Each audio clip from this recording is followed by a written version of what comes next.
반갑습니다. 큰나무 동부 여러분.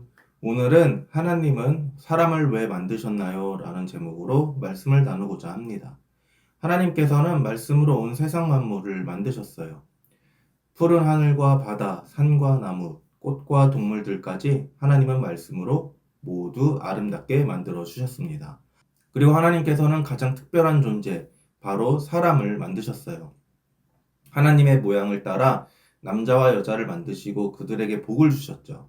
하나님은 사람들이 이 세상을 마음껏 누리며 행복하게 살기를 원하셨습니다.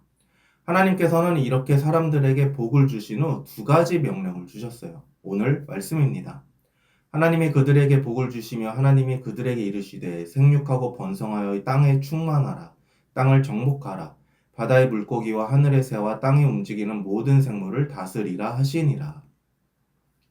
첫 번째 명령은 하나님께서 남자와 여자로 사람을 만드시고 그들에게 생육하고 번성하여 땅에 충만하라고 말씀하셨습니다. 이 명령은 사람들이 가정을 이루고 자녀를 낳아 세상을 하나님의 자녀로 가득하게 하여 하나님의 사랑이 온 세상에 퍼지게 하라는 뜻이에요. 하나님은 우리가 서로 사랑하며 가정을 이루고 하나님이 주신 생명을 소중히 여기며 함께 살아가기를 바라십니다. 이 명령은 단순히 사람의 숫자가 많아지는 것만을 의미하는 게 아니에요. 하나님의 사랑이 사람을 통해 널리 퍼지기를 바라시는 하나님의 깊은 뜻이 담겨 있죠. 두 번째 명령은 땅을 정복하라. 바다의 물고기와 하늘의 새와 땅을 움직이는 모든 생물을 다스리라는 말씀이었어요. 여기서 정복하라는 말은 마음대로 다스리라는 뜻이 아니라 하나님께서 창조하신 세상을 잘 돌보고 책임지며 살아가라는 뜻입니다. 하나님은 자신이 만드신 모든 것을 보시고 보시기에 심히 좋았다라고 하셨어요. 그렇게 소중한 세상을 우리에게 맡기시며 우리가 잘 돌보기를 바라셨죠. 그래서 하나님은 하늘의 새, 바다의 물고기, 나무와 꽃 같은 아름다운 것들을 우리에게 맡기셨어요. 그래서 우리는 하나님의 뜻대로 이 땅을 다스릴 책임이 있습니다. 물을 아껴 쓰고 쓰레기를 함부로 버리지 않는 것도 하나님의 명령을 지키는 모습이에요. 그리고 더 나아가 하나님께서 주신 능력과 자원을 사용해 세상을 더 아름답게 만드는 것도 중요한 사명이죠. 예를 들어 왕따를 멈추고 욕 대신 좋은 말을 쓰고 정직하게 공부하며 말씀대로 살아가는 것, 또 하나님이 주신 자연 환경을 아끼고 보호하는 것, 이런 모든 실천이 하나님의 자녀로서 세상을 다스리는 방법입니다. 이처럼 우리가 하나님께서 맡기신 세상을 책임감 있게 돌보고 삶 속에서 하나님의 뜻을 따라 실천해 나가는 것, 이것이 바로 하나님의 명령에 순종하는 삶이에요. 첫째는 생육하고 번성하여 땅에 충만하라. 둘째는 땅을 정복하라. 바다의 물고기와 하늘의 새와 땅에 움직이는 모든 생물을 다스리라는 명령. 이 두 가지 명령에 순종하며 살아가는 것이 하나님께서 우리를 만드신 목적대로 살아가는 것입니다. 오늘은 이 명령에 잘 순종하며 살았던 한 사람을 소개하려고 해요. 이 사람은 모두가 예스라고 외칠 때 혼자서 노우라고 외쳤던 사람이에요. 왜냐하면 하나님의 말씀에 비춰보았을 때 그 일이 잘못된 것이라는 것을 알았기 때문이에요. 누구의 이야기인지 함께 영상을 보도록 하겠습니다. 18세기 영국, 해가 지지 않는 나라, 노예 무역의 중심지. 연간 300만 명의 노예 무역이 국가 수입의 3분의 1인 나라. 노예 이송 과정에서 수많은 사상자가 발생하지만 그러나 그것이 당연하게 여겨지는 사회. 이 문제를 해결하기 위해 하원 의원이 되기로 결심한 한 청년. 영국이 위대한 나라가 되려면 하나님의 법을 따라야 합니다. 황금의 눈이 멀어 노예 제도를 고집하면 영국은 살아남지 못할 것입니다.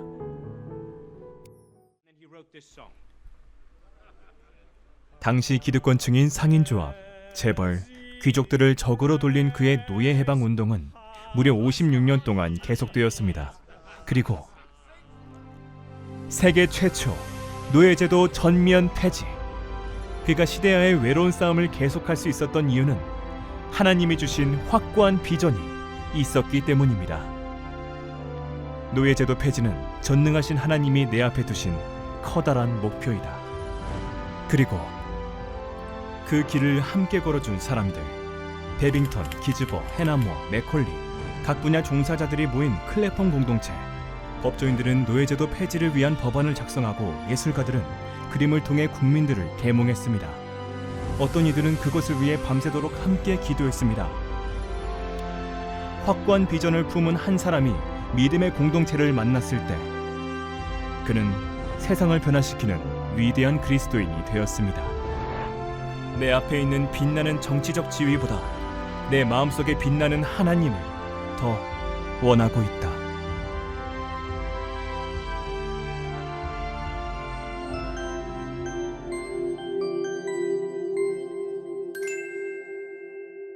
여러분, 영상 잘 보았나요? 윌리엄 윌버포스가 하나님께 받은 사명이 무엇이었나요? 그의 일기장에는 이렇게 적혀 있었다고 해요. 노예제도 폐지는 전능하신 하나님이 내 앞에 두신 커다란 목표이다. 윌버포스는 이 목표를 향해 56년이라는 긴 시간 동안 포기하지 않고 평생을 다해 노력했습니다. 수많은 사람들이 반대했고 또 죽음의 위협도 있었지만 윌버포스는 하나님을 바라보며 모든 어려움을 이겨냈어요. 결국 그가 죽기 2주 전 영국의 노예제도가 극적으로 폐지되었어요. 윌리엄 윌버포스는 하나님의 마음으로 세상을 돌보고 지키기 위해 정의롭고 바른 선택을 하며 살았습니다. 한 사람의 순종이 하나님의 명령을 이루어가는 귀한 도구가 되어 세상을 올바르게 다스리는 아름다운 열매를 맺게 된 거예요. 오늘 말씀을 통해 하나님은 우리에게 두 가지 명령을 주셨다는 것을 알게 되었습니다.